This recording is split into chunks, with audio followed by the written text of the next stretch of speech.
Mari Bapak Ibu Saudara, kita akan mendengarkan kebenaran firman Tuhan yang pada hari ini diambil dari kitab Yosua pasal yang pertama ayatnya yang ke-8. Yang bunyinya adalah demikian. Janganlah engkau lupa memperkatakan kitab Taurat ini, tetapi renungkanlah itu siang dan malam, supaya engkau bertindak hati-hati sesuai dengan segala yang tertulis di dalamnya, sebab dengan demikian perjalananmu akan berhasil dan engkau akan beruntung. Haleluya. Sedemikian jauh pembacaan firman Tuhan pada hari ini. Saudara, kalau saya bisa kasih tema atau judul khotbah untuk hari ini, judulnya adalah berhasil dan beruntung. Saudara-saudara, semua kita pasti mau hidup berhasil dan beruntung. Amin. Ya, dan memang hidup dalam keberhasilan dan keberuntungan itu adalah kehendak daripada Tuhan. Sebagaimana yang sudah kita baca di dalam firman-Nya pada hari ini. Janji Tuhan untuk hidup berhasil dan beruntung itu bukan hanya ditujukan kepada Yosua saja, saudara. Tetapi kitab Yosua ini sudah menjadi firman Allah. Ya, sudah menjadi bagian dari firman Allah. Oleh karena itu, janji ini pun ditujukan kepada semua orang yang percaya kepada Dia, kepada saudara dan saya. Tuhan menjanjikan supaya perjalanan hidup kita menjadi suatu perjalanan hidup yang berhasil dan beruntung. Ya, dan memang kehidupan yang berhasil dan beruntung itu adalah sesuatu yang available atau sesuatu yang bisa dimiliki oleh setiap orang yang percaya kepada Tuhan. Saudara-saudara, ada perbedaan antara berhasil dan beruntung. Bedanya apa? Berhasil itu adalah sesuatu yang kita dapatkan karena kita bekerja atau kita melakukan sesuatu. Misalnya kita bekerja di kantor, ya, kita bisa menyelesaikan sesuatu yang diperintahkan oleh bos kita, ya. Atau kita bisa menyelesaikan target yang harus kita lakukan, ya, itu namanya berhasil, saudara. Kalau kita bisa melakukan itu, ya, dan sebagai kompensasi dari apa yang kita lakukan, kita menerima upah atau gaji, saudara.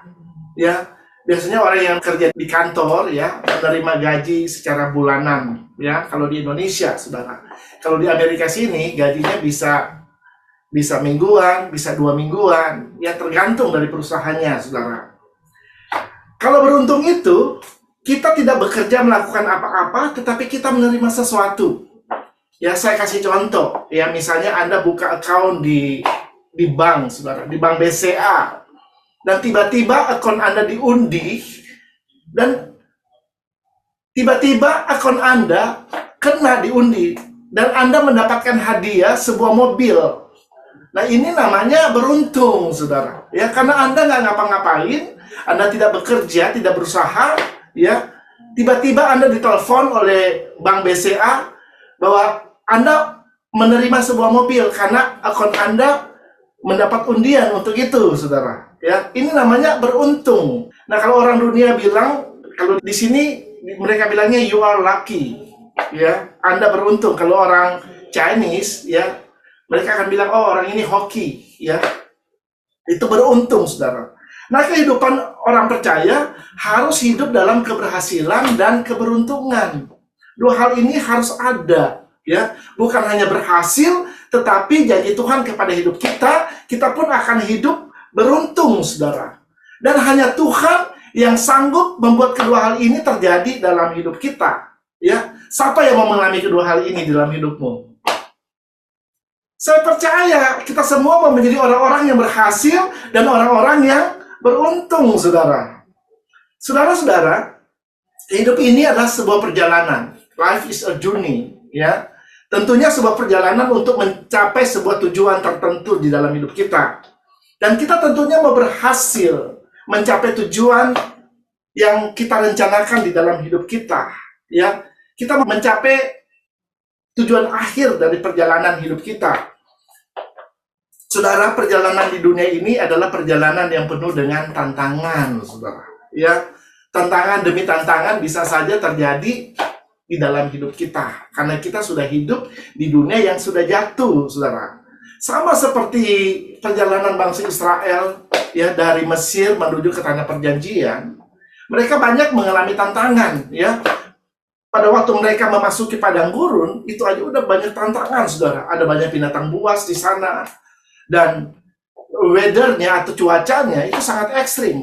Ya, kalau siang begitu sangat panas, tapi kalau malam cuacanya sangat dingin sekali, saudara. Ya, jadi itu pun merupakan sebuah tantangan.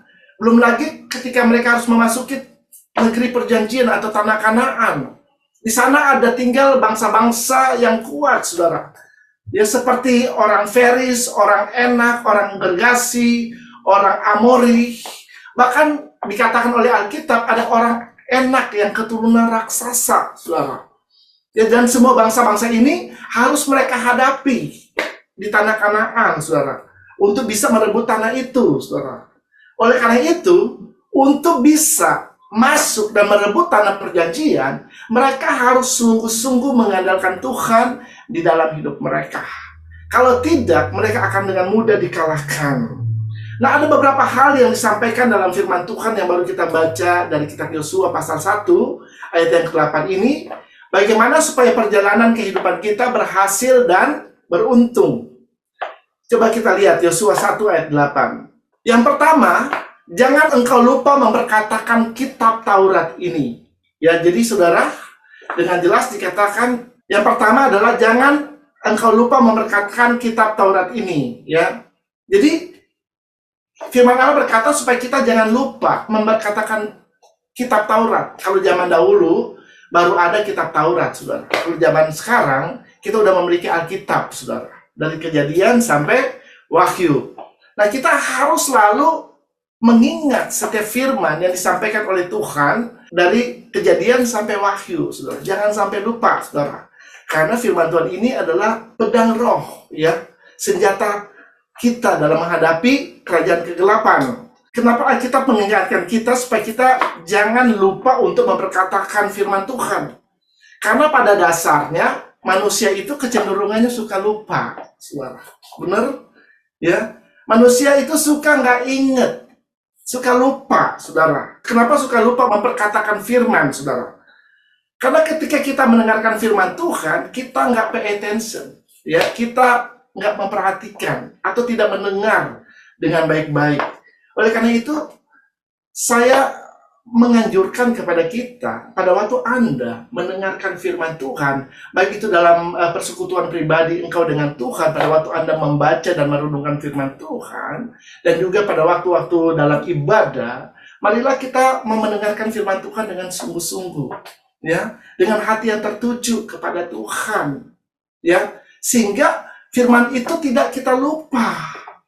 Ya, firman itu harus diperhatikan, harus disimpan, supaya disimpan dalam hati kita supaya nggak dicuri atau dirampas sama iblis, saudara.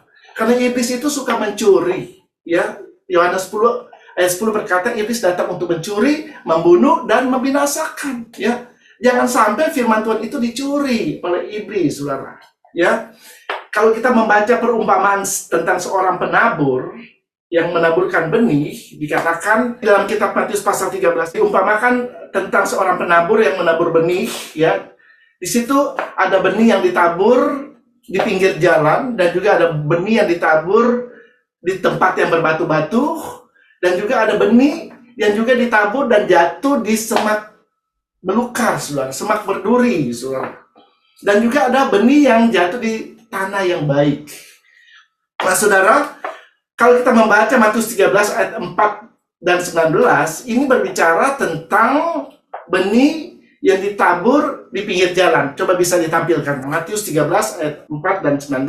Pada waktu ia menabur, sebagian benih itu jatuh di pinggir jalan, lalu datanglah burung dan memakannya sampai habis. Jadi di sini pada waktu seorang menabur benih, ada burung yang datang. Burung ini, kalau Anda membaca artinya dalam ayat 19 dikatakan, kepada setiap orang yang mendengar firman tentang kerajaan surga, tetapi tidak mengertinya, datanglah si jahat, datanglah iblis, saudara. Ya, si jahat ini iblis, dan merampas yang ditaburkan dalam hati orang itu. Ya, jadi benih yang ditabur di hati itu dirampas sama si jahat, sama di iblis. Itulah benih yang ditaburkan di pinggir jalan. Saudara, supaya benih yang ditabur itu, benih firman itu tidak dirampas, dicuri oleh iblis, Maka benih itu harus disimpan dengan baik di dalam hati kita. Ya, coba kita lihat Mazmur 119 ayat yang ke-11. Dalam hatiku aku menyimpan janjimu supaya aku jangan berdosa terhadap engkau. Haleluya. Saudara, kita lihat di sini ya, dalam hatiku pemazmur mengatakan, aku menyimpan janjimu, aku menyimpan firmanmu. Ya, jadi tempat yang paling aman untuk menyimpan firman Tuhan itu adalah hati kita. Ya, kita harus simpan ya baik-baik firman itu di hati kita. Ya, penting sekali untuk menyimpan firman itu di hati kita dan jangan melupakan firman Tuhan atau jangan melupakan setiap janji Allah. Supaya dikatakan oleh firman Tuhan tadi, supaya kita jangan berdosa kepada Tuhan. Dan juga supaya kita bisa bertahan, dan juga kita bisa menghadapi setiap serangan dari kerajaan kegelapan atau dari setiap serangan dari iblis, saudara. Dengan memperkatakan firman Tuhan, yang adalah salah satu perlengkapan senjata Allah yang Tuhan berikan dalam hidup kita, maka kita akan bisa memenangkan peperangan di dalam hidup ini, saudara. Saya percaya, hidup orang percaya itu pada waktu dia memutuskan untuk mengikut Tuhan, kita sedang berada dalam kancah peperangan. Dan salah satu senjata yang Tuhan berikan kepada kita adalah pedang roh, yaitu firman Allah. Nah, dengan pedang roh itu, kita akan bisa mengalahkan semua tipu muslihat daripada iblis. Saudara-saudara, sekali lagi, hidup ini adalah sebuah perjalanan. Ya, dan perjalanan ini bukanlah perjalanan yang mudah, tetapi sebuah perjalanan yang penuh dengan tantangan. Ada tantangan yang harus kita hadapi, ada musuh yang harus dilawan, yang tidak mau kita mencapai tujuan daripada hidup kita. Ya, iblis berusaha selalu untuk menjauhkan kita dari rencana Allah. Ya, dia selalu mau supaya kita tidak menggenapi tujuan dan rencana Allah dalam hidup kita. Caranya adalah dengan memberikan situasi, tantangan, pergumulan, pencobaan di dalam hidup kita, saudara. Nah, pada waktu situasi atau pencobaan itu terjadi dalam hidup kita, respon atau reaksi dari orang itu berbeda-beda. Yang pertama, ada orang yang pada waktu menghadapi tantangan di dalam hidupnya, langsung menyerah. Ya, langsung angkat bendera putih, saudara, tanda menyerah. Nah, orang ini akhirnya dikalahkan oleh musuh, saudara. Yang kedua, orang-orang yang pada waktu ada tantangan, mereka berusaha untuk menghadapi tantangan itu. Tetapi karena berusaha dengan kekuatan dirinya sendiri, akhirnya mereka mempertanyakan Tuhan, saudara. Ya, mereka mempertanyakan Tuhan, kenapa ini terjadi, kenapa itu terjadi. Dan akhirnya mereka komplain, mereka bersungut-sungut kepada Tuhan. Bahkan mengucapkan perkataan-perkataan yang menyalahkan Tuhan, atau bahkan perkataan-perkataan yang melemahkan iman mereka, saudara. Saudara-saudara, karena manusia suka lupa memperkatakan firman Tuhan dan memilih berkata-kata sesuai dengan apa yang dirasakan oleh dagingnya. Misalnya pada waktu ada situasi atau tantangan terjadi dalam hidupnya, ya, pada waktu dia merasa nggak mampu lagi menghadapi itu, dia akan berkata, "Oh, saya udah pusing nih, ya, saya capek, ya, saya udah nggak mampu, ya, saya sakit," misalnya. Nah, ini adalah perkataan-perkataan yang sering diucapkan oleh manusia, ya, pada waktu ada situasi dan tantangan terjadi dalam hidupnya. Dia mulai komplain dan memperkatakan hal-hal yang negatif, ya. Reaksi orang yang ketiga adalah orang-orang yang memilih untuk memperkatakan firman Allah, memperkatakan janji-janji Allah di dalam hidup mereka. Ya, karena mereka percaya bahwa ada Tuhan yang sanggup untuk menolong hidup mereka. Ada Tuhan yang sanggup untuk melepaskan mereka dari setiap situasi dan tantangan yang mereka hadapi di dalam hidupnya. Ya, saudara, kalau kita lihat di dalam Yakobus 4 ayat 7, karena itu tunduklah kepada Allah dan lawanlah iblis, maka ia akan lari daripadamu. Saudara, di dalam firman Tuhan ini dikatakan tunduklah kepada Allah. Artinya kita harus merendahkan diri kepada Allah pada waktu ada situasi dan tantangan terjadi dalam hidup kita, dan kita harus melawan iblis. Maka dikatakan ia akan lari daripadamu. Ya, ia akan lari daripadamu. Cara melawan iblis pada waktu dia menyerang kita tidak lain dengan kita memperkatakan firman Allah. Amin. Ya, karena firman Allah itu adalah pedang untuk menghadapi si jahat, saudara. Untuk menghadapi tipu muslihat daripada iblis. Ya, kalau kita lihat contohnya adalah Tuhan Yesus. Tuhan Yesus pada waktu dia dicobai di padang gurun, ya, 3 kali Yesus dicobai di sana, saudara. Ya, dan 3 kali Yesus selalu memperkatakan firman. Ya, dia memperkatakan firman. Ketika dicobai pertama kali dia juga mengutip firman Allah. 2 kali dicobai, iblis belum mundur juga, dia memperkatakan firman Allah. Dan 3 kali ketika iblis mencobai dia tetap memperkatakan firman Allah. Dan akhirnya dikatakan dalam Alkitab bahwa iblis mengundurkan diri. Ya, iblis meninggalkan dia dan malaikat-malaikat melayani dia. Saudara-saudara, mari kita jangan lupa untuk memperkatakan firman pada waktu ada situasi dan tantangan terjadi dalam hidup kita. Pada waktu kita memperkatakan firman, itu artinya kita memilih untuk tetap percaya kepada Tuhan bahwa setiap janjinya ya dan amin. Maka engkau akan melihat Tuhan akan melepaskan engkau dari setiap tantangan yang mungkin saja terjadi di dalam hidupmu selama engkau ada di dunia ini. Haleluya. Yang kedua, kita lihat lagi Yosua 1 ayat 8. Yang pertama, jangan engkau lupa memperkatakan kitab Taurat ini. Yang kedua, tetapi renungkanlah itu siang dan malam. Nah, saudara, yang kedua yang harus kita lakukan adalah kita harus belajar untuk merenungkan firman Tuhan itu siang dan malam. Artinya setiap saat, setiap waktu, firman Tuhan itu harus direnungkan, saudara. Kata merenungkan ini dalam bahasa aslinya adalah hagau, ya, yang artinya adalah membayangkan, membisikkan, mendengungkan, atau komat kamit, saudara. Ya, bukan komat kamit kita membaca mantra, saudara. Tapi komat kamit mulai memperkatakan firman Allah. Amin. Itu namanya kita mulai merenungkan. Ya, waktu baca kita mulai komat kamit. Akhirnya kita baca firman Tuhan itu secara berulang-ulang, saudara. Saya percaya kalau Anda membaca firman Tuhan itu secara terus-menerus, itu akan membangkitkan iman dan kepercayaanmu kepada Tuhan. Amin. Dan juga bukan hanya membaca, asal membaca, tetapi Anda mulai membayangkan, ya, apa yang terjadi. Misalnya kalau Anda membaca sebuah cerita di dalam Alkitab, Anda mulai bayangkan apa yang terjadi di sana. Ya, siapa-siapa saja tokoh-tokoh yang ada dalam cerita itu. Dan apa yang Tuhan lakukan dalam hidup mereka.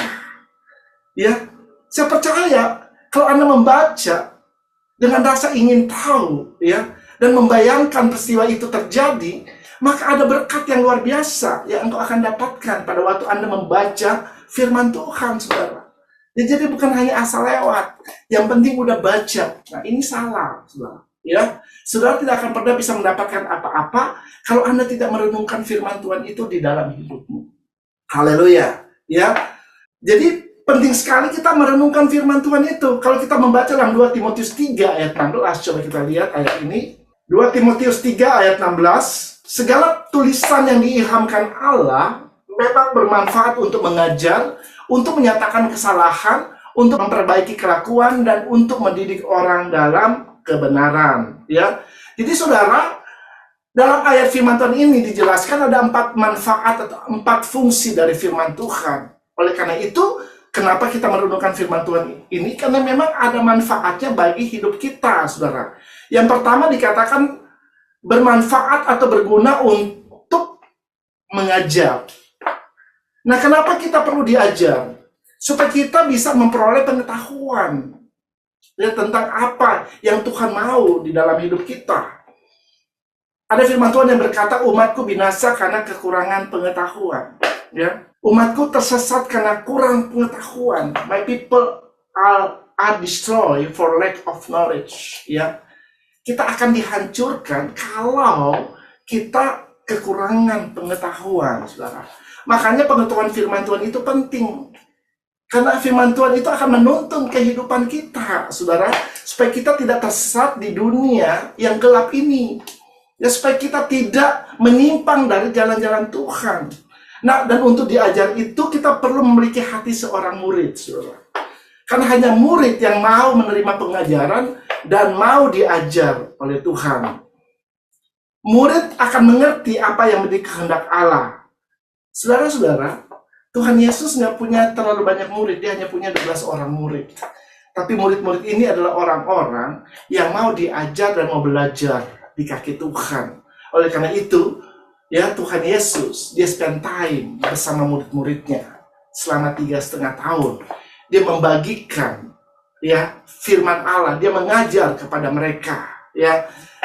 Dan murid-murid ini kalau Anda lihat di dalam Alkitab, mereka dipakai oleh Tuhan secara luar biasa. Ya, hanya 12 orang murid, saudara.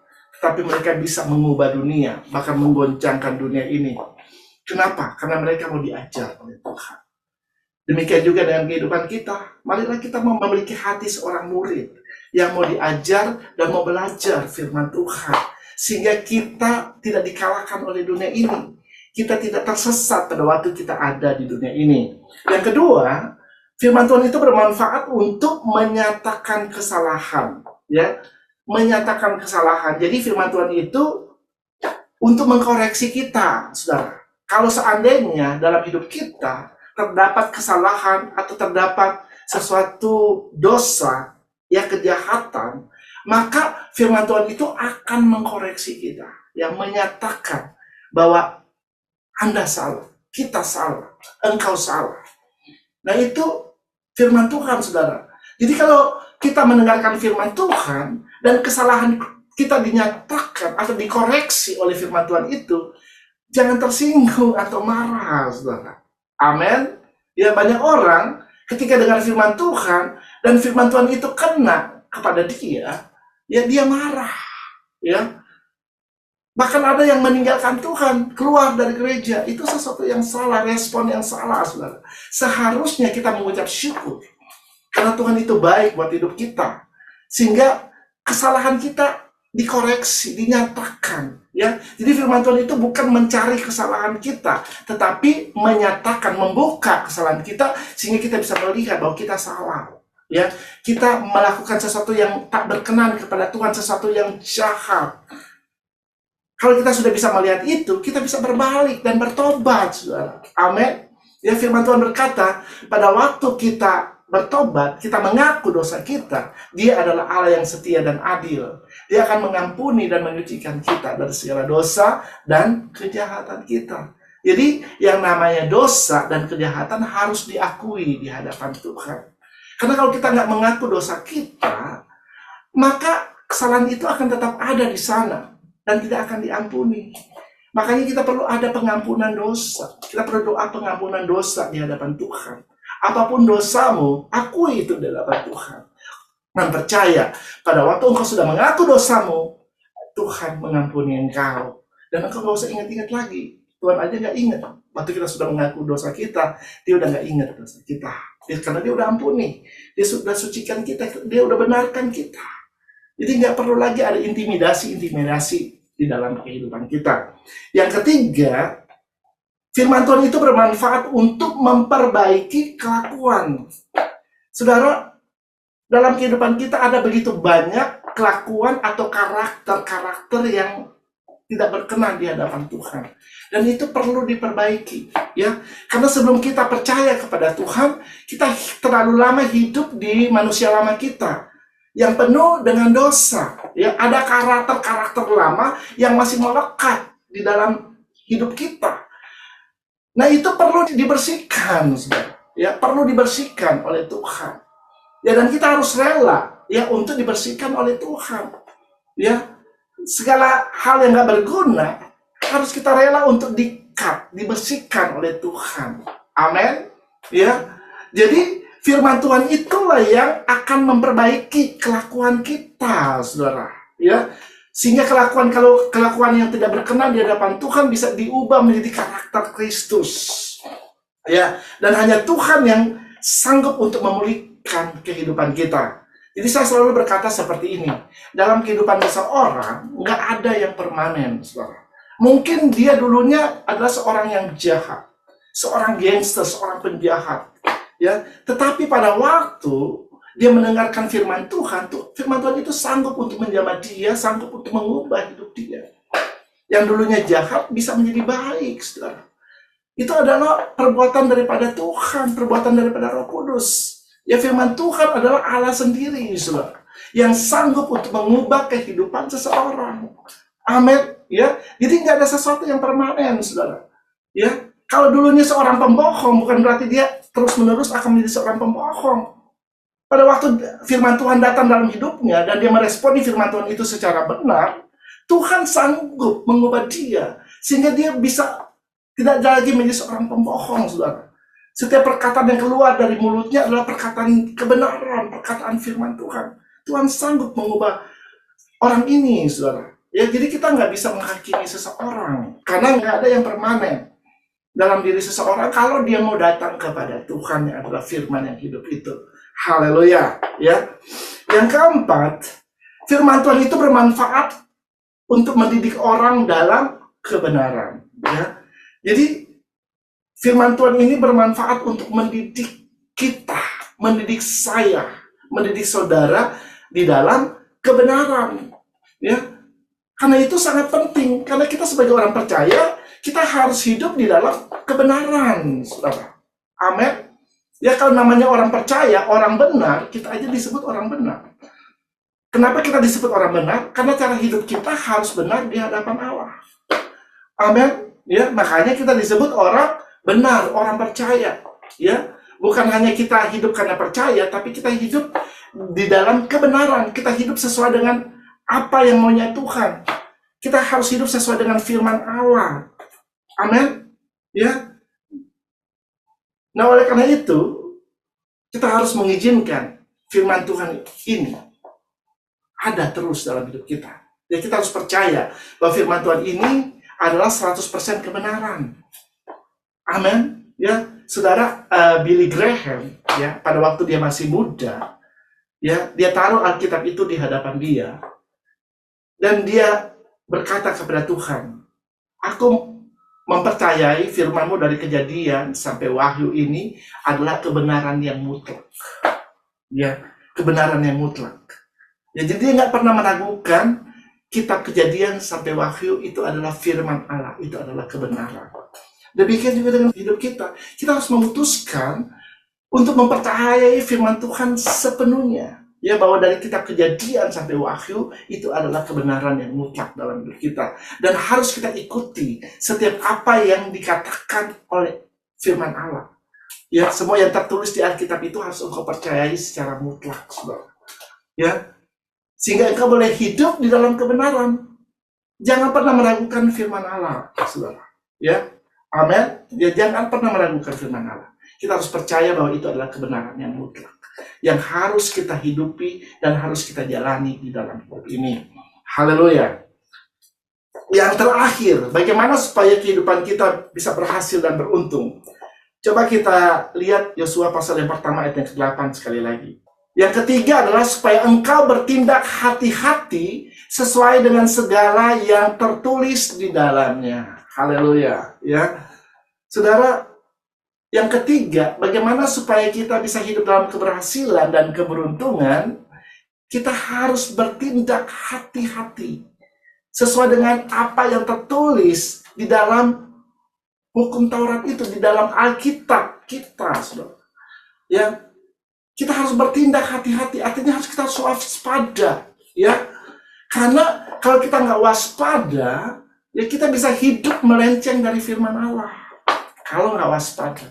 Makanya kita perlu hati-hati, saudara. Ya, perlu berjaga-jaga. Ya, bagaimana kita menjaga kehidupan kita bersih di hadapan Tuhan? Kitab Mazmur mengatakan dengan menjaganya sesuai dengan firman Allah, sesuai dengan kebenaran daripada Tuhan. Amin. Ya, jadi jangan biarkan hidup kita menyimpang dari kebenaran firman Tuhan, saudara.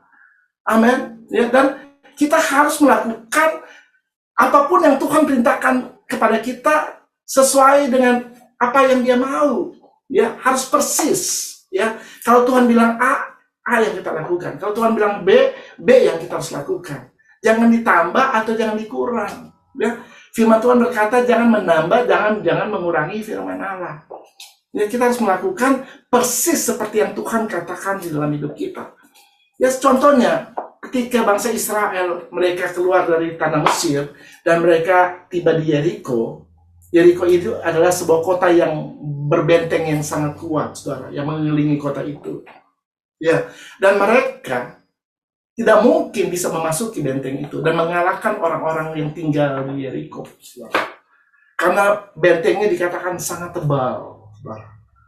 Tetapi mereka tidak mengandalkan kekuatan diri mereka sendiri. Mereka mengandalkan Tuhan, dan Tuhan berfirman kepada mereka, mereka harus mengelilingi Yeriko itu selama 7 hari. Mereka kelilingi benteng itu, dan mereka lakukan persis seperti yang Tuhan katakan dalam hidup mereka. Dan pada hari yang ke-7 mereka bersorak-sorai, dan pada waktu itu Tuhan berperang bagi mereka. Tembok Yeriko diruntuhkan. Ya, jadi mereka lakukan persis seperti yang Tuhan perintahkan. Mereka nggak keliling cuma 3 kali, ya udah capek nih, 3 kali, atau 4 kali, 5 kali.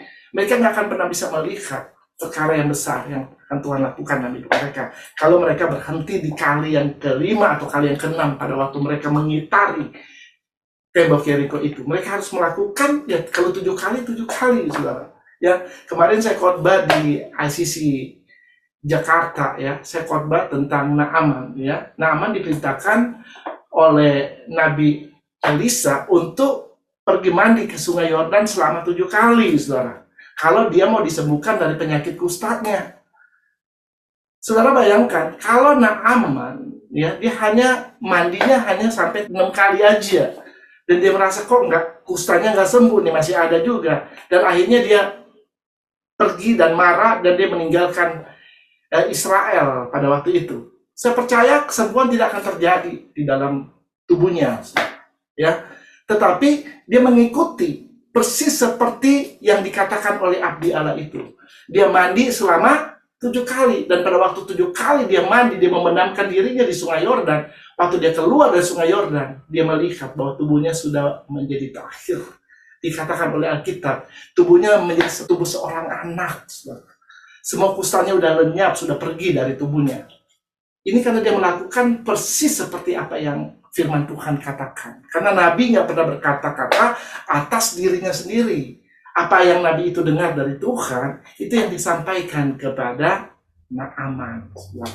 Ya, jadi kita harus bertindak hati-hati. Jadi apa yang Tuhan katakan kita harus lihat dengan teliti. Sudahkah kita menjalani dengan hati-hati? Sudah kita menjalani semua apa yang Tuhan perintahkan di dalam hidup kita, saudara? Kalau Anda sudah menjalani setiap perintah Tuhan, nggak usah takut, nggak usah khawatir, saudara. Ya, di dunia ini memang kita hidup penuh dengan tantangan, ya, penuh dengan mara bahaya, saudara. Karena dunia ini udah jatuh. Tetapi orang yang hidupnya memperkatakan, merenungkan, ya, bertindak hati-hati sesuai dengan firman Tuhan, dikatakan akan berhasil dan beruntung. Artinya penyertaan Tuhan ada atas hidup dia, saudara. Ya, dia nggak perlu takut, ya, karena Tuhan pasti menolong. Tuhan pasti memberikan jalan keluar dari setiap situasi dan tantangan yang dihadapi di dalam hidupnya.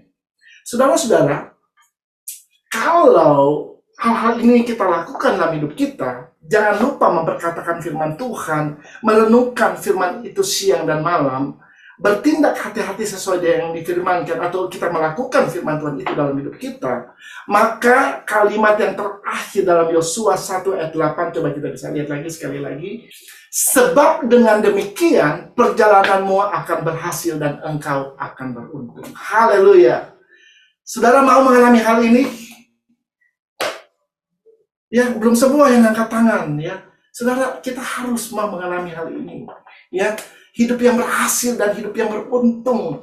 Ini adalah bagian milik kita, saudara. Ya, kalau kita percaya kepada setiap firman yang diucapkan dalam hidup kita dan melakukan itu di dalam hidup kita, ada jaminan keberhasilan dan keberuntungan. Ada jaminan untuk bisa mencapai tujuan kita dan menikmati semua janji-janji Allah di dalam hidup kita. Ada janji perlindungan, ada janji pemulihan, ada janji pertolongan, bahkan ada janji hidup yang berkelimpahan, ya. Bukan hanya berhasil tetapi beruntung, ya. Saudara, kalau saya bisa katakan dengan satu kalimat, kata berhasil dan beruntung ini adalah hidup yang berkelimpahan di dalam Tuhan. Amin. Karena memang itu adalah kehendak Allah. Ya, Yesus datang, Yohanes 10 ayat 10 berkata, Yesus datang untuk memberi hidup dan memberinya di dalam kelimpahan. Tuhan mau supaya kita hidup berhasil dan beruntung. Ya, supaya kita berhasil dan beruntung, berkelimpahan di dalam Tuhan, ya, berkelimpahan dalam segala hal, berkelimpahan dalam firman Tuhan, sehingga kita bisa membagikan firman Tuhan itu kepada orang lain yang membutuhkan. Amin. Berkelimpahan dalam kebaikan, saudara, ya, supaya kita juga bisa menjadi perpanjangan tangan Tuhan untuk menyalurkan kebaikan Tuhan bagi orang lain, ya, amin. Ya, kita juga berkelimpahan dalam kasih, ya, sehingga kasih itu melimpah dalam hidup kita, dan kasih itu bisa dirasakan oleh orang-orang yang ada di sekeliling kita. Kita peduli kepada sesama kita, saudara, ya, dan kelimpahan-kelimpahan dalam hal yang lain. Ya, kita diberkati untuk menjadi berkat bagi orang lain. Haleluya. Saudara-saudara, saya tidak akan memperpanjang khotbah pada hari ini. Mari saudara, saya percaya kita semua mau hidup berhasil dan beruntung, ya, dan kita semua menggenapi apa yang menjadi tujuan dan rencana Allah di dalam hidup kita. Mari saudara, kita mulai sebagaimana firman Tuhan yang Tuhan sampaikan kepada Yosua, mulai praktek memperkatakan firman Allah dalam hidup kita, dan mulai merenungkan setiap firman yang Tuhan firmankan dalam hidup kita. Dan bukan hanya memperkatakan dan merenungkan, tapi kita juga mulai bertindak hati-hati, berjalan dengan waspada, ya, melakukan setiap yang Tuhan perintahkan dalam hidup kita, persis seperti yang Dia inginkan dalam hidup kita. Saya percaya keberhasilan dan keberuntungan akan terjadi di dalam hidupmu. Engkau akan melihat keberhasilan dan keberuntungan, hidup yang berkelimpahan dalam Tuhan, itu akan terjadi dalam hidupmu. Amin.